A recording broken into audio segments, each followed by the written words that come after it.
Hey everybody, this is Caleb from the Musician's Den. Today we are going to demonstrate some of Laney amplification here. This particular amp is the Ironheart.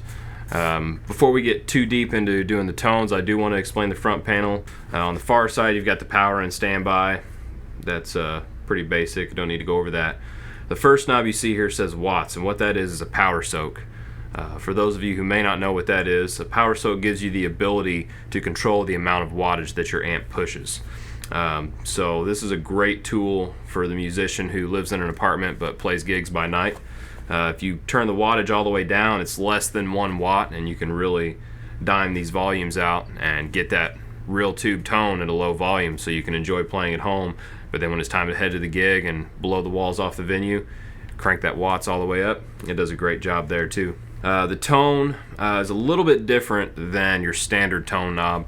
Basically what it does is allow you to get a little bit more of those higher frequencies that maybe you would like to hear, but without all the crap that can come with that. Sometimes you don't get a lot of feedback, upper end harmonics, things like that. They're not an issue with that.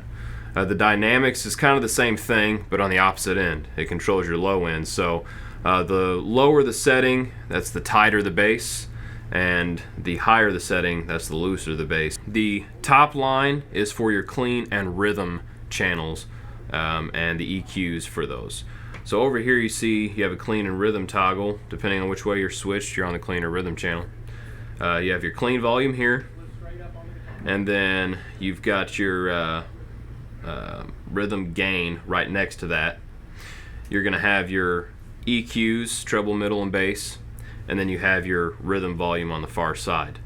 You'll notice that we have a pre-boost, and what that is basically the same as putting a tube screamer right in front of your amp. It just gives you a volume boost and puts you out in front a little bit.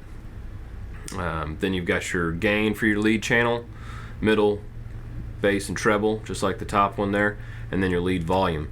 Now, one more thing I want to cover before we get into tones is that these 3 EQs here in the middle, they can pull out, and what that's going to do is give you access to more frequencies. So the bass, when you pull that out, it kind of rounds it out, gives you lower bass frequencies, thickens it up a little bit.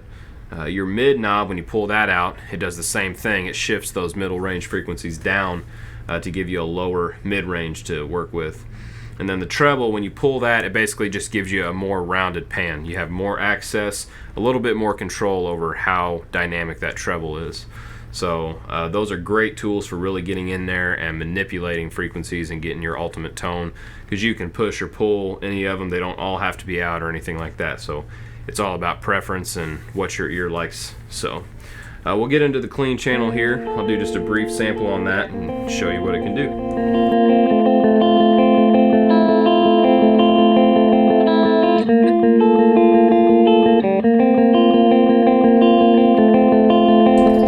That brief sample, you can hear that clean channel really sparkles. It was kind of on the upper register, but you can still hear some of those lower frequencies coming through.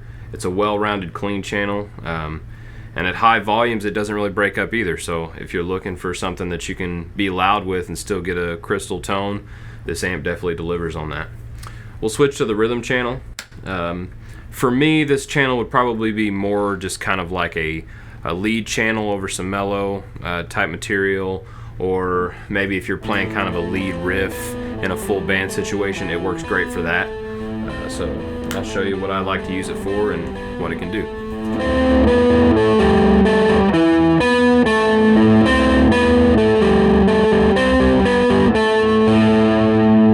Alright, so I like that channel a lot. It's really warm, and you can get a lot of response out of it if you really need to with those EQ knobs.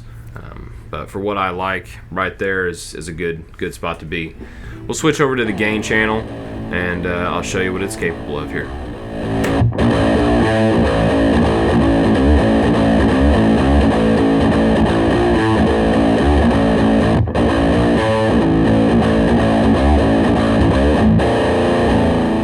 There, it does a great job of really articulating notes. If you're in maybe a hoppy type riff, or that's the type of style you're looking to play, it can do it all.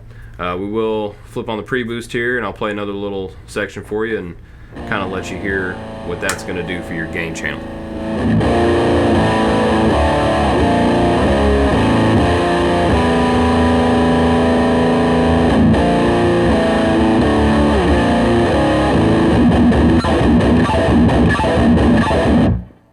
So with that boost in there, it really does a good job of bringing out harmonics and also just really accenting those full chords.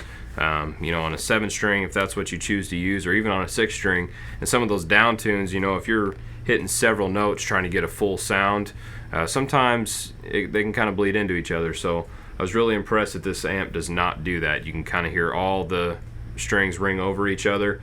It's just real warm sounding, very full. It has such a wide range of tones that it's really kind of hard to convey that through a video. You know, we do the best we can, but I would definitely recommend you come in and try it out, put it through its courses, have us answer any questions that you do have. We hope to see you soon, and with that, I'll leave you with a little more.